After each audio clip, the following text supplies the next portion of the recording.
Hello, everybody. Welcome back to the channel and welcome back to another book review, or this time a short story review.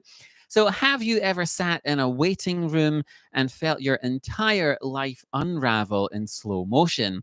What happens when the person who vowed to stand beside you in sickness and in health vanishes when you need them most? And how does society treat the one who walks away from a broken marriage, especially if she's a woman? So today I'm reviewing Divorce. This one here. So it's a Divorce is a razor sharp short story by Kim Soom that dissects marriage, abandonment, and the silent burdens that Korean women carry in divorce. It's first published in Korean and then later translated into English by Emily Yae Won. And this short story proves that a single day in a lawyer's office can expose decades of pain and inequality. So, hello everyone. Welcome back to Seoul Book Club, where I review Korean literature in translation. If you're new, please hit the subscribe button and stick around for more reviews of Korean fiction, classic and contemporary. So, yes, the story I'm exploring today is Divorce by Kim Soom, published in English in 2019 as part of the Yeoyu chapbook series. So there were several books in this series, several short stories published in this chapbook series. There's actually two collections, and I only have the first collection so far.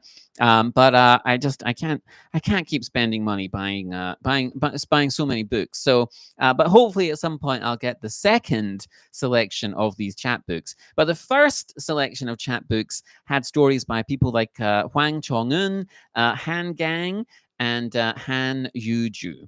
And also this story by Kim Soom. And Kim Soom is perhaps best known for her extremely harrowing novel about the Korean comfort women, the so-called comfort women, called One Left, which I also highly recommend. But here, Kim turns her lens onto the institution of marriage and what happens when it collapses. So, our protagonist in this story is Min-jong. Min-jong is a poet, and she is sitting in the waiting room of a divorce lawyer beside her soon to be ex husband, who is a celebrated photographer. As she waits, memories, of their marriage sort of flood back into her mind. So the various romantic milestones, miscarriages, and as she reflects, she remembers the many, many times, the countless times that he chose his camera over her. And Kim uses this sort of static setting of the divorce lawyer waiting room to sort of spin outward.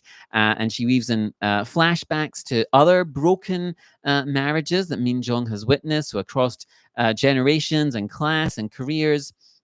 Min Jong married for love, or at least she thought she did. Her husband's art, which is celebrated for exposing social injustice, um, however, left no space for domestic loyalty.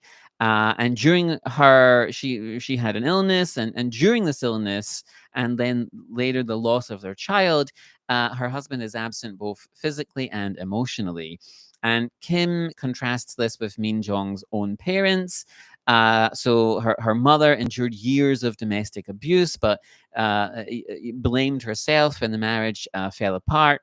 And there's other little vignettes like that. And each of these little vignettes underscores one harsh truth. And that's that women shoulder the heaviest cost of divorce. And there's several very relevant and compelling themes in this story. So Kim is talking about here invisible labor and gender inequality. So in modern Korea, divorce often inflicts emotional, financial, and social penalties on women to a much greater extent than it does on divorced men. Also, she's writing about this idea of the awakened male ally, or the sort of the myth of the male ally. So Min Jong's husband his career is based upon fighting injustice, but he is oblivious to it in his own personal life. It's also a story about changing social norms. So the stigma around divorce is easing somewhat, but marriage rates are falling, and divorce rates are inching up, and so there has been something of a cultural shift happening in Korea. And at one point, Kim asks, "Isn't there a better way than condemning women to lifelong guilt for daring to leave?" So there's some very timely and pertinent and relevant themes that Kim is talking about here. And so I think if you can get hold of these chapbooks, they're absolutely worth picking up. Divorce is an uncompromising story. It really doesn't shy away from the silent wreckage of failed marriages. And if you're drawn to fiction that interrogates social norms, then I recommend adding this one to your TBR list. Anyway, have you read any of Kim Soom's other novels or short stories? Have you read any of these chapbooks? Or do you think society treats divorced men and women differently wherever you live? So please let me know in the comments, and like, subscribe, and ring the bell for more Korean literature reviews. And as always, thanks for watching. Keep reading, and see you in the next review. Take care.